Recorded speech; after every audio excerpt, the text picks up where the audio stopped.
KPOO San Francisco, Oakland, Hayward, Marin, and all over the globe at www.kpoo.com. Wake up, everybody, with your host, Donald Lacy, of course. Joining me now, it's a pleasure to welcome to the program City Council Member at Large, Miss Rebecca Kaplan. How are you? It's so wonderful to be with you. Thank you so much for having me and for everything you do in the community. Well, thank you so much, and likewise. You know, I saw that you guys have first of all, you have an event coming up. Tell the listeners all about it. Well, what I was telling folks about in my email this week is we're working to restore a bus stop that was removed from 30th and Broadway, and that's going to be coming to the Public Works Committee on April 12th in partnership with a lot of advocates from throughout our community. That's going to get heard then. But that's one of the many things I've been working on, and of course, as we talked about, love life. Absolutely. And let me just say, first of all, I appreciate your personal support over the years. You've even made personal donations, have always been supportive of our organization. And let me, if I can, I know the vote is coming up in April 5th, but what is your opinion about doing a gesture like this? And more importantly, what are the benefits for the city and its citizens? Well, I think it's an incredibly good idea, and we need to think differently and act differently if we want to expect different results. And the vision of saying that this is our goal, to love life in our community and to spread that as a value, I think is very powerful, and I think we should do it. And I know some will say, well, that by itself won't solve the violence. And I want to make clear, this is not the only thing I'm fighting for. I fought for $1 million in the budget to be set aside for the police department to have special efforts to go after illegal guns and illegal gun dealing and get the guns out of our community. I know that it's not enough to speak the words of love and life, but we gotta start from saying that's something we believe in, and we're gonna take action in defense of it. That's very well said, and I couldn't agree with you more. And again, you know, I remember going back to 1989 when Oakland had 189 homicides as a result of the crack cocaine epidemic and the fight over drug turfs. And, you know, it's been an up and down, and sometimes a frustrating, sometimes, you know, we've had some successes, but, you know, it's really just this proposal that we're pushing is just a tip of the iceberg to a more comprehensive approach that we, as the people that sit where you sit and people where I sit in the community, need to come together and do what's best for our city. Well, and I want to really appreciate how you have been uplifting the positivity throughout all of this, and I really support that vision. And I think, you know, not only in honor of your daughter and of everyone we've lost in these horrible ways, but also to say, you know, if we only try what we've ever tried, we're only going to get what we've ever gotten. Absolutely. That's the voice of Council Member at Large, Rebecca Kaplan. Now, how many years have you been in office now? I've lost track. I was elected to the Oakland City Council November 2008. I had the great honor to be on the ballot the same day as President Barack Obama was elected. And so that's been my time since there. And, you know, I know you've been speaking out on wanting to uplift love life as a vision and slogan for Oakland throughout that time, and in fact, even before then. Absolutely. And, you know, here we are now, 2016, you're almost at the end of your second term. And what have been some of your greatest successes that you can list and some of your biggest frustration? Because I know sometimes the wheels of progress turn slow, and sometimes people who sit on that dais with you may have opposing opinions. And your reputation from everywhere I've heard, first of all, let me say, is good. But you have kind of got the reputation of being a unifier and trying to beat people together, again, for what's best for the city, first and foremost. Well, thank you. I sure appreciate that, and that sure is the goal. I mean, you know, we have had progress on such an interesting range of things, and yet we know that there's more to be done. As I was mentioning, we've passed several laws to crack down on illegal guns and illegal gun dealers, including allocating resources to be able to trace guns and go after the sources of illegal guns. We've successfully worked to expand local business contracting policies and local hiring policies so that when we have the city contracts for some project, that we're increasing the jobs and the business that's going to Oakland people. So I think that's really important for our community, and we need to continue to do that. And just this past fall, in partnership with Councilmember Brooks, we successfully fought for funding to enforce our tenant protection laws. You know, we have an incredible displacement crisis in Oakland, and a lot of people don't realize we've got some decent laws on the books that make it illegal, for example, to evict someone just so you can jack up the rent.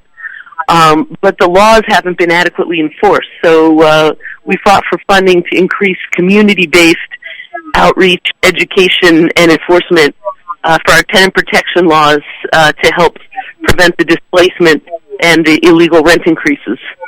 Well, let me ask you this, and those are all wonderful accomplishments. What can the people listening to this interview right now do to support you and our local government in general? And the reason I ask that, you know, a lot of times politicians are criticized, and sometimes deservedly so. But to me, it's beyond putting aside the petty squabbles, just as if the mayor, her statements in terms of the Love Life proposal. But, you know, what can we as citizens do to make your job easier and help support the efforts you have, as well as bringing to your attention some issues that you might not be aware of?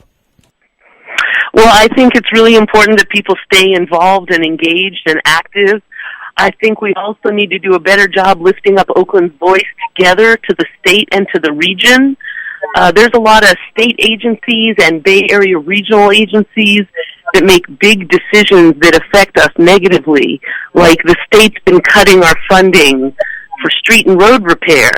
And that ends up impacting everybody.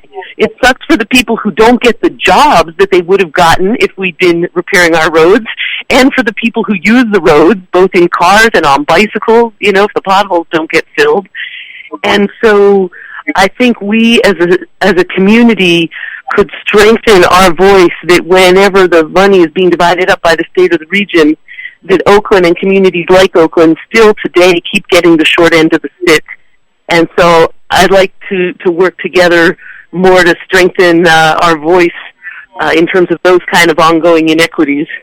That's the voice of Council Member at Large, Miss Rebecca Kaplan, kind enough to give us moments out of her time to join us on Wake Up Everybody, KPOO 89.5 FM, and all over the globe at KPOO.com. What are some of the biggest challenges you see facing our city? Obviously, the violence situation is always a front burner, but, you know, you kind of alluded to it. There's been a real flight of black folks out of Oakland. I mean, I grew up in Oakland in the mid to late 60s, and it was predominantly a colored town in terms of black, brown, and other ethnicities, and a good diverse mix of folks. But now there's been a real flight of folks out of the city. What's your comments about that issue?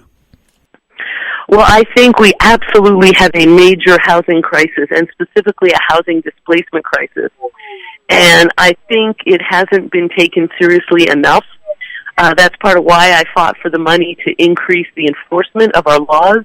And we're also working on strengthening the laws. I recently managed to pass something to increase the amount of money that people are given in relocation assistance when there's an Ellis Act eviction that takes place, because now not only are people losing their homes, even in a situation where that's allowed, they're not even being given enough money to relocate. And a lot of the evictions going on are illegal. And so we need to continue to strengthen the enforcement there. But we also need a lot more housing, especially housing at that middle level that we're missing so much. Like, there are certain subsidized housing programs if you have very little money. And then if you have like a lot of money, then you can afford housing in this market. but we're losing all of our vital workers and our teachers and our nurses and the people who repair our roads and keep our city functioning. They now can't afford to live here. And so I think we need to build a lot more. I think we need to look to do what some other cities creatively built housing that they owned on public land for public workers so that the prices couldn't go up in the future in the next bubble. And we need to protect people from evictions and displacement. That's very well said. Again, that's the voice of Councilmember at Large, Rebecca Kaplan. Just a couple of final questions for you. You know, you kind of mentioned state and how it trickles down to the city. I'm wondering, in your mind, how critical this upcoming presidential election is. Heaven forbid if somebody like that maniac Donald Trump gets in. Oh my God. But how important is it for folks to galvanize and, make their voices heard? Because, you've heard so much propaganda since Obama has been elected now his second term that folks from the right side of the aisle want to quote unquote take their country back. And I'm wondering, should, heaven forbid, that happen, how much more difficult would it affect what you and the other city politicians try to do for its constituents? Well, I think it's incredibly important that all people of conscience denounce the level of hate-mongering that is going on in American politics today. And, and frankly, all the top Republican candidates have been supporting it, and we have to mobilize to defeat them no matter who they are. But in terms of the particular one who's polling at the top, I don't think we should do anything to give him more name ID than he wants. But we need to know that there is a troubling history of this kind of white supremacist, pro-violence strategy to get political attention. And it's not a joke, and it's not just entertainment. It's really dangerous for the public and for the country. That's very well said. And finally, getting back to the proposal that we're asking folks to come out and support on April 5th, I think that, too, this is, like you said earlier, alluded to, just a part of the puzzle, a tip of the iceberg. But I think it would make a very good impression for other cities around the country who are so afflicted with this ongoing violence issue to really put Oakland on the map in terms of doing something positive as it relates to violence and murder in our community. Absolutely. Absolutely. And I think, the way that you work to bring people together and talk about seeking positive solutions, that's what needs to be uplifted. And I think that, adopting Love Life is one way to take a step in that direction. And, if we need to do a Kickstarter, I'm in. Because, all right.